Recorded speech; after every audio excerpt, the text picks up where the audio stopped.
Buenos días. Yo le voy a presentar este trabajo que se llama Migraine, a Common and Unknown Symptom of Pelvic Congestion Syndrome.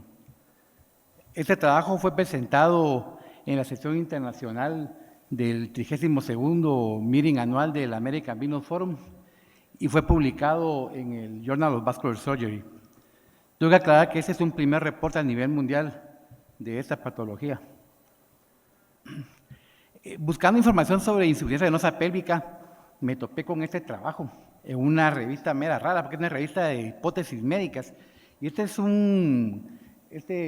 señor Schollbach es un anestesiólogo alemán, no sé por qué se puso a estudiar este tipo de cosas, pero él describía que había detectado que pacientes con el síndrome de cascanueces. El síndrome de cascanueces es un síndrome en el que la vena renal izquierda queda prensada entre la aorta y la arteria mesentérica superior y causa una obstrucción de la vena. Y es una de las causas de insuficiencia venosa pélvica. Pues él detectó que en esos pacientes muchos presentaban migraña, pero no puso ningún número, solo dijo que lo había detectado. Sin embargo, por alguna razón esto llamó mi atención y aunque sonaba un poco raro, dije, bueno, si se da en el síndrome de cascanueces, también se puede dar en otro tipo de lesiones venosas que pueden producir la insuficiencia venosa pélvica. Y entre estas, pues lo que nosotros hacemos aquí, que es lo que más miramos. Entonces, pues nos propusimos la hipótesis de que si pasaba en el síndrome de cascanueces, también podría pasar en los casos de insuficiencia venosa pélvica asociados a obstrucciones de las venas ilíacas. Y entonces planeamos un estudio pues bastante sencillo. La primera era pues, preguntar a los pacientes, cuando los evaluábamos al principio, si tenían o no migraña, y si la respuesta era positiva, pues ya ver intensidad, frecuencia, tratamiento médico, y repetir la misma pregunta por lo menos 6 meses o más después del tratamiento quirúrgico. La Asociación Internacional de Estudio del Dolor, en sus estadísticas, dice que la migraña se presenta más o menos en 13 a 18% de las mujeres como prevalencia, y se llama la migraña severa, que está catalogada como la que da por lo menos 2 veces por semana en 2% de la población femenina mundial. Nosotros, para cuestiones del estudio, pues incluimos los pacientes que tenían por lo menos un cuadro de migraña por semana y lo dividimos en un cuadro moderado, tenía un episodio por semana, y severos tenía 2 o más episodios por semana. Bueno, entonces de enero de 2015 a julio de 2019 nosotros diagnosticamos 362 pacientes con insuficiencia venosa pélvica secundaria a obstrucción de las venas ilíacas arriba del 50%, y todos estos pacientes se les realizó una angioplastía percutánea con balón extensa, sin stenting. De estos pacientes, 123, o sea casi el 34%, presentaban migraña como parte del síndrome. Una migraña que entraba entre los criterios de inclusión, porque casi 60% tenían migraña, pero era muy de vez en cuando, o solo tenían el antecedente. Entonces, este 34% son los que tienen migraña por lo menos una vez por semana. La edad media es 49.3, o sea, en pacientes relativamente jóvenes. La migraña se había presentado entre 2 y 5 años antes del diagnóstico. Y de estos pacientes, 26% tenían una migraña moderada y un bastante alto, 33% tenían una migraña severa. De estos, 45, o sea, casi la mitad tenían migraña severa, tenían cuadro de migraña diaria, que representan un 12.43% de todos los pacientes. Todos tenían algún tipo de tratamiento médico y la respuesta pues era buena para aliviar los cuadros agudos, sin embargo no curaban la migraña porque volvía a aparecer. De los pacientes que operamos, solo en 93, pues al momento de hacer el estudio cumplían el follow-up mínimo, que era de 6 meses. Pero el total, algunos pacientes hasta 48 meses los pudimos seguir.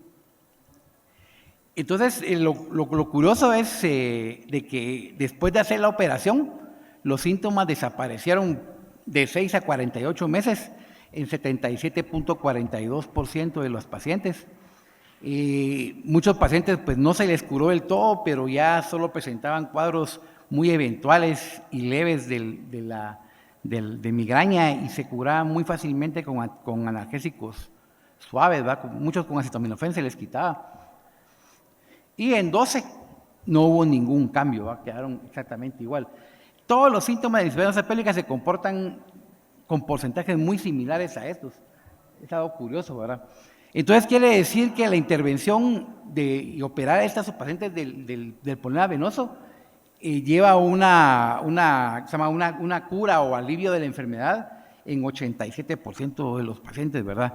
Lo cual es muy bueno si lo comparamos con el tratamiento médico, que no cura nada. Quita los síntomas, pero no cura nada. Estos pacientes, casi 9 de cada 10, se les quita la migraña permanentemente, por lo menos hay pacientes que tienen casi 5 años de seguimiento.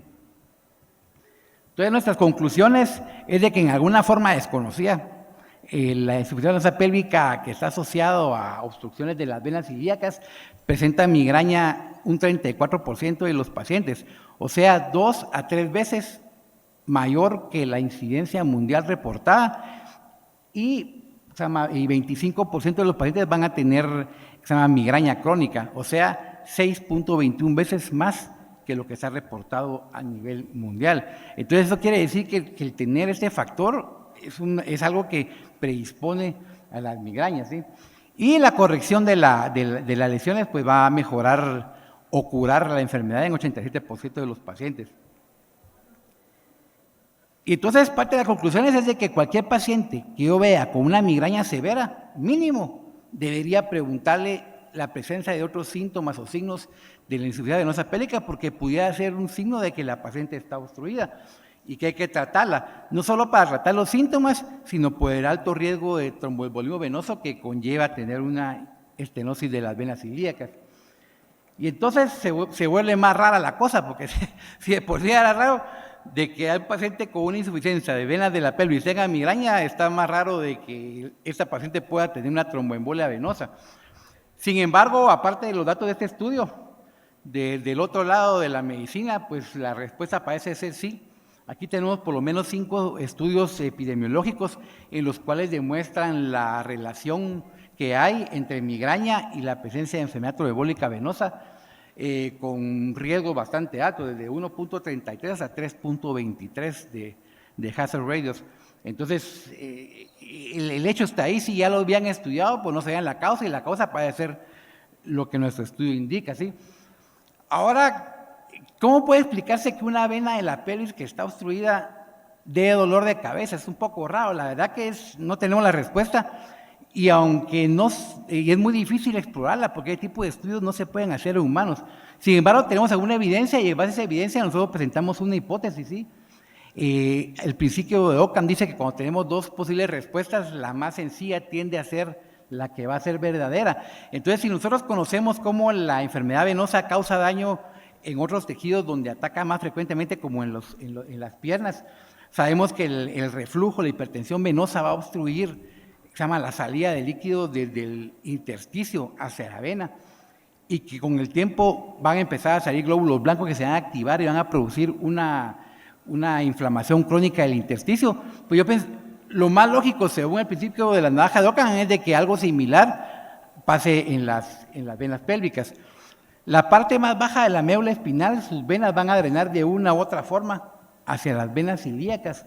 Entonces, al estar obstruidas estas, es muy probable que haya reflujo de hipertensión hacia las venas que vienen de la pelvis, de la región lumbar. Y además, estas venas no tienen válvulas, ¿sí? Siempre nos enseñaron que el líquido cefalorraquídeo se absorbía en los plexos coroideos en el cerebro.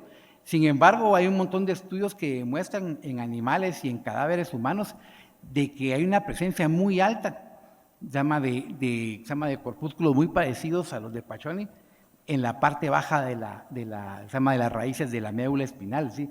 Entonces, en un paciente, en un humano que esté en posición parada o sentado, que es la mayoría del tiempo, lo más probable es que la mayoría de la absorción se dé en esta parte, porque no hay ningún mecanismo para que el líquido cefalorraquídeo que baje hacia la parte baja de la médula espinal pueda subir de regreso hacia el cerebro. Hay un estudio que lo midió en ovejas. En ovejas la tasa es 75% se absorbe en el cráneo y 25% en la región lumbar. Sin embargo, en el humano parado, lo más probable es que sea al revés. La mayoría va a ser en la región lumbar. Y drena hacia las venas pélvicas. Si estas venas pélvicas están con mucho reflujo, con mucha hipertensión, pues es lógico pensar, o por lo menos suponer, que esto puede obstruir la reabsorción de líquido cefalorraquídeo, que se acumulen metabolitos del metabolismo del sistema nervioso central y que esto sea la causa de la migraña. Y la otra parte, que aparezcan leucocitos en este espacio, como sucede en el intersticio. Pues a nadie, es muy raro que a alguien con migraña a uno le venga y le haga una punción lumbar. Sin embargo, hay un tipo de migraña en que empiezan a aparecer síntomas neurológicos mayores. En estos pacientes, para descartar que tengan una meningitis, les han hecho punciones lumbares y lo que han encontrado es de que sin que haya infección puede haber un aumento de leucocitos, especialmente linfocitos en el líquido cefalorraquídeo. O sea que aquí ya miramos que las venas sí pueden causar un daño similar al que causa en otros lados. Y a la larga, la mayor comprobación es que cuando los operamos y les quitamos la hipertensión venosa, la migraña se cura. Muchas gracias.